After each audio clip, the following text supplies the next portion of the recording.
If you ask me personally, I feel like Taken was probably the best thing that ever happened to Liam Neeson. Like, okay, it wasn't exactly Shakespeare, but, you know, it was an action movie. What were you expecting? And as far as action movies go, you could definitely do a whole lot worse. In fact, I dare say it was one of the better action movies I'd seen at the time. It had quotable quotes, it had action scenes that were halfway decent, it had a plot that wasn't hard to follow, and, you know, just everything you needed for a good action movie. That was basically Taken right there. I can't speak for the sequels because I haven't seen the second one, and when I heard there was a third one, I thought, oh, come on, seriously? Third? How many times can this guy or his family get kidnapped before it starts getting repetitive and stupid?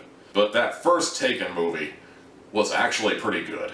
And I can't help but think it was either that or The Grey that ended up saving Liam Neeson from forever being known as Qui-Gon Jinn from The Phantom Menace. The worst Star Wars movie I have ever seen. Yeah, that's right. Phantom Menace is worse than Rise of Skywalker.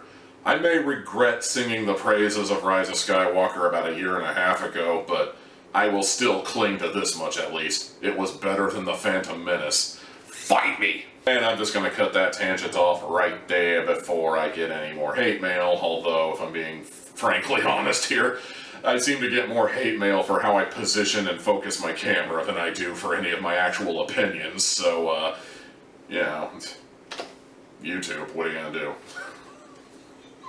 There was actually an article on the movie we're talking about today where Liam Neeson was talking about how I'm getting too old for this shit. I need to start screening these scripts a little better because I can't do this forever. And I kind of regret not archiving that and sharing it down there in the link below, but I bet you can find it pretty easily with a Google search. I mean, Ice Road is pretty much, at the time I'm recording this anyway, Ice Road is a pretty hot topic right now on YouTube. Ice Road, hot topic, see what I did there? It's called pun work. Let's go! So yeah, a movie about ice road trucking. You wouldn't think it would be very exciting, but here we are.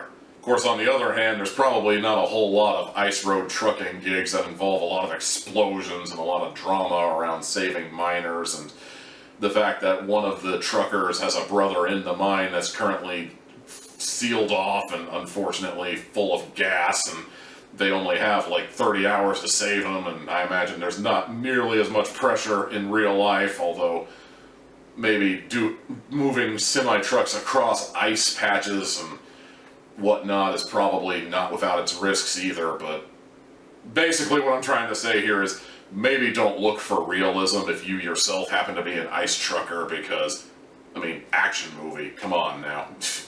A lot of my nitpicks are very few and very far in between. Like, I think at absolute worst, I felt like the CEO was a bit too cartoonishly evil, like, even for an action movie. Like, okay, he's not like, yes, kind of evil, but like, come on, really, no CEO would ever be this bad on purpose. Like, come on now. And of course, maybe there's just like maybe a little drop of social justice politics in there somewhere, particularly in the guy who takes the one and only female trucker hostage and is all like, hey, you know, your people are known for getting spirited, yeah, because we can't have a villain who doesn't go that route anymore, but honestly, compared to some of the other crap I've seen on Netflix, it's very subdued, and that's like the worst of it, honestly. But other than those minor nitpicks, I was really enjoying this movie. I loved this movie from start to finish. I didn't really feel like there was anything inherently wrong with the movie. It's slow when it needs to be slow, it's fast when it needs to be fast, you know, it's intense when it needs to be intense. Everybody was a good actor from start to finish. Honestly, there's not a whole lot else I can say about this movie other than you should totally check it out. I mean, I loved it. I give Ice Road 3 hats out of 4.